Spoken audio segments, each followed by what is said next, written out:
La villa de Concord. Después de escardar, o puede que de leer o de escribir, por la mañana solía darme un nuevo baño en la laguna, atravesando quizás alguna de sus caletas para librarme del polvo que la labor había puesto en mi persona, cuando no de la última arruga que el estudio había dejado en mi frente.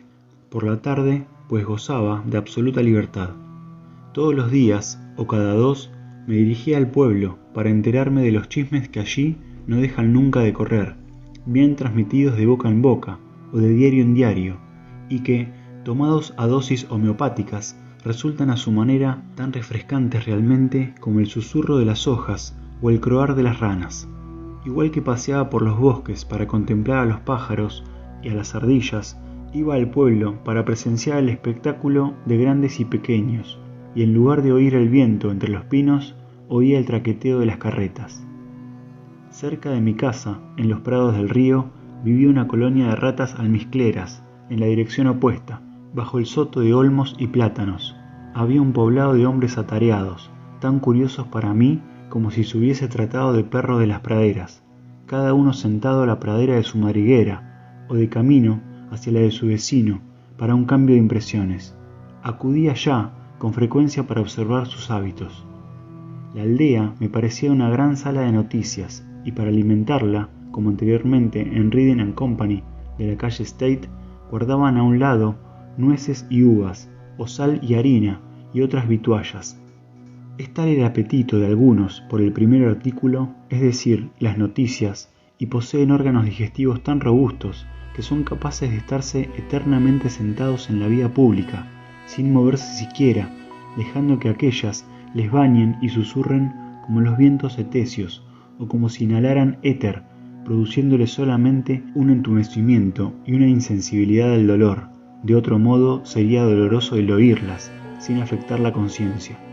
Rara era la vez que vagara por el poblado y no sorprendiera una ristra de personajes tales, ya sentados en una escalera de mano, asoleándose, con el cuerpo inclinado hacia adelante y la mirada ensimismada, y hasta con cierta expresión ocasional de verdadera voluptuosidad, ya apoyados contra la pared de un granero, manos en los bolsillos, como cariátides que lo apuntalaran.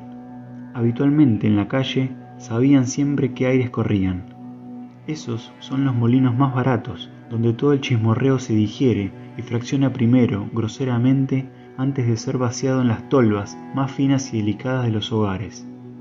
Observé que los puntos vitales de la villa eran el almacén, el bar, la estafeta de correos y el banco, que como parte necesaria de sus mecanismos contaban con una campana, un pan cañón y una bomba de incendios, en lugar conveniente por otra parte. Las casas estaban dispuestas de manera que todo viajero se viera obligado a correr las baquetas por el medio, a tiro del azote que pudiera infligirle hombre, mujer o niño. Está claro que quienes se hallaban más próximos a la cabeza de la línea, desde donde mejor podían ver y ser vistos, así como dispensar el primer golpe, pagaban el precio más elevado por supuesto, y los pocos habitantes perdidos en los arrabales, allá donde se producían ya grandes huecos en la formación, y el viajero podía salvar tapias o tomar por veredas de ganado y escapar, pagaban por radiación y ventanas un impuesto mínimo. Por doquier colgaban signos para atraerle, algunos por el apetito, como la taberna y el almacén de víveres, otros por la moda, como la tienda de telas y la joyería, y los había, en fin, para tirar de él por el cabello, los pies o los faldones, como el peluquero, el zapatero o el sastre. Además, había una invitación permanente, más terrible, para visitar cada una de estas casas, donde la compañía era esperada siempre hacia esas horas. Las más de las veces yo eludía admirablemente estos peligros, bien prosiguiendo mi marcha a la vez audaz y resuelta, como se recomienda a quienes han de pasar las baquetas, bien fijando mis pensamientos en cosas más elevadas, como Orfeo, que cantando en voz alta los elogios de los dioses acompañados de su lira, ahogó las voces de las sirenas y se mantuvo fuera de peligro. A veces pasaba rápido, sin que persona alguna pudiera decir por dónde, pues no me preocupaba siquiera de parecer amable, y aún menos me importaba el tirar por el hueco de un cercado. Incluso solía irrumpir en algunas casas, donde era bien atendido, y después de haberme puesto al corriente de lo esencial, de lo último en materia de nuevas, de lo que después de todo había quedado, de las perspectivas de guerra y paz, y de si había esperanza de que el mundo subsistiera todavía algún tiempo, se me dejaba partir por la puerta trasera, por donde huía de nuevo a los bosques. Era muy agradable cuando me quedaba hasta tarde en la villa, lanzarme nuevamente a la noche, sobre todo si era oscura y tempestuosa, y hacer rumbo desde algún salón bien iluminado, o desde alguna sala de conferencias, con mi saco de centeno o de harina de maíz a cuestas, para ganar de nuevo mi seguro puerto en la espesura, tras haberlo asegurado todo Mera, y de haberme retirado al otro lado de las escotillas, con una alegre tripulación de ideas, dejando solo mi yo externo al timón e incluso fijando la caña cuando la navegación era fácil. Qué de dulces pensamientos me asaltaban más de una vez cuando navegaba. Jamás fui a la deriva, ni corrí peligro en tiempo alguno, pese a vérmelas con fuertes tormentas. Es más oscuro en los bosques, aún en noches corrientes, de los que muchos suponen. A menudo tuve que mirar a lo alto, por entre los árboles que se ciernen sobre el camino, para asegurarme de la ruta, y donde no había ninguna rodada. Hasta tuve que sentir con mis pies la leve huella que había dejado antes, cuando no orientarme por la posición relativa de árboles conocidos, que tentaba con mis manos para pasar así, por ejemplo, entre dos pinos que no distarán más de medio metro, invariablemente en la noche más oscura. A veces, después de haber llegado de esta forma a casa, muy entrada ya la noche, con tiempo cerrado y húmedo, cuando mis pies sentían el sendero que mis ojos no alcanzaban a ver, soñando y con la mente ausente durante todo el camino, hasta que me despertaba el tener que alzar el brazo para descorrer el cerrojo, no era capaz de recordar un solo paso del trayecto, hasta el punto de que he llegado a pensar que mi cuerpo sabría hallar el camino de regreso a casa si a su dueño aconteciera olvidárselo en alguna parte, de igual modo que, sin ayuda, halla la mano el camino a la boca.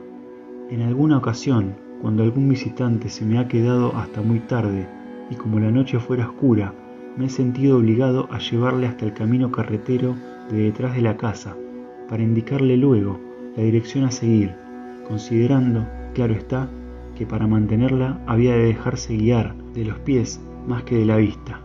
Una noche de gran cerrazón encaminé así a dos jóvenes que habían estado pescando en la laguna.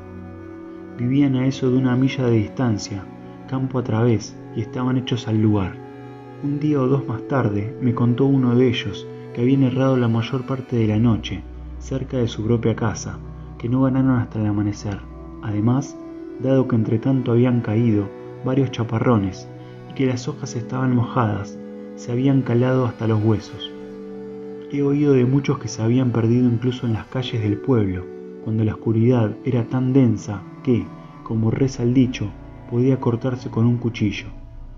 Y los hay que, habiendo acudido de comprar con sus carromatos, se han visto obligados a pernoctar en la villa, como también señoras y caballeros que, de visita, se han salido como media milla del trayecto, sintiendo la acera solamente con los pies y no dándose cuenta de cuándo se habían desviado. Es una experiencia sorprendente e inolvidable el verse perdido en los bosques en cualquier momento. Es frecuente que, después de una nevada, llegue uno, incluso de día, a un camino por lo demás bien conocido, y que no sepa por dónde tomar para llegar a la aldea. Aunque sabe que lo ha recorrido 1000 veces, no es capaz de reconocer nada en él, sino que se le antoja tan extraño como si fuera una vía siberiana. De noche, claro está, la perplejidad es infinitamente mayor. En nuestros paseos más triviales nos estamos orientando continuamente, aunque inconscientemente, a la manera de los pilotos, que se rigen por ciertas balizas y cabos bien conocidos. Y si nos pasamos de nuestro recorrido habitual, guardamos aún en nuestra mente la situación de algún promontorio próximo, y no es hasta que nos hallamos completamente perdidos o que hemos girado en redondo, pues basta con que al hombre le den una sola vuelta con los ojos cerrados para estar perdido en este mundo, que apreciamos lo vasto y extraño de la naturaleza. Todos los hombres han de aprender los puntos cardinales de nuevo. El despertar, tanto si es del sueño como de alguna abstracción, no es sino hasta que nos hemos perdido. En otras palabras, hasta que hemos perdido el mundo, que empezamos a encontrarnos a nosotros mismos y que nos damos cuenta de dónde estamos y del infinito alcance de nuestras relaciones. Una tarde, hacia finales del primer verano, en que fui al pueblo a buscar un zapato que tuve por remendar, fui prendido y encarcelado porque, como he relatado en otro lugar, no había pagado impuestos ni reconocido la autoridad de un Estado que compra y vende hombres, mujeres y niños a la puerta del Senado, como si de ganado se tratara. Yo había ido a los bosques con otros propósitos, pero donde quiera que uno vaya, los hombres le perseguirán y sacudirán con sus sucias instituciones, y si pueden, harán por inscribirle a la fuerza en su desesperada sociedad de Odd Fellows. Cierto, yo podía haberme resistido a la fuerza, con mejor o peor resultado, podía haber desatado un verdadero amok contra la sociedad, pero preferí que fuera esta, desesperada, la que me lo infligiera a mí. Con todo, fui soltado al día siguiente, recuperé mi zapato reparado y regresé a los bosques, a tiempo de hacerme con mi provisión de galluvas en la colina de Fairhaven. Jamás fui molestado por persona alguna, salvo por aquellas que representaban al Estado. No tenía cerradura ni cerrojo, como no fuera en la mesa donde guardaba mis papeles, y ni siquiera un clavo que poner en el pestillo o en la ventana. Nunca cerré mi puerta, ni de noche ni de día, aunque fuera a ausentarme varios, ni siquiera cuando el otoño siguiente pasé 15 días en los bosques de Maine. Y sin embargo, mi casa era más respetada que si la hubiera rodeado una fila de soldados. El vagabundo fatigado podía reposar y calentarse junto a mi hogar. El hombre de letras distraerse con los libros que se hallaban a su alcance encima de mi mesa. Y el curioso, en abriendo la puerta de mi alacena, ver que había sobrado de mi almuerzo y con qué contaba para la cena. Pero, aunque eran muchas las gentes de todas clases sociales que venían a la laguna por este camino, no sufrí por ello mayor inconveniente, ni eché jamás nada de menos, como no fuera el librito de Homero, y aún quizás imperfectamente dorado, que espero haya hallado entre tanto algún soldado de nuestro campo. Estoy convencido de que si todos los hombres vivieran con igual sencillez que yo entonces, no habría más hurtos ni robos, pues estos tienen lugar en comunidades donde unos tienen más que suficiente mientras otros carecen de lo necesario. Los Homeros de Pop se distribuirían pronto equitativamente. Ni las guerras molestaban a los hombres cuando solo se poseía escudillas de haya. Vosotros, que regís los asuntos públicos, ¿qué necesidad tenéis de emplear castigos? Amad la virtud y las gentes serán virtuosas. Las virtudes del hombre superior son como el viento, las del común como la hierba, que se inclina cuando aquel pasa sobre ella.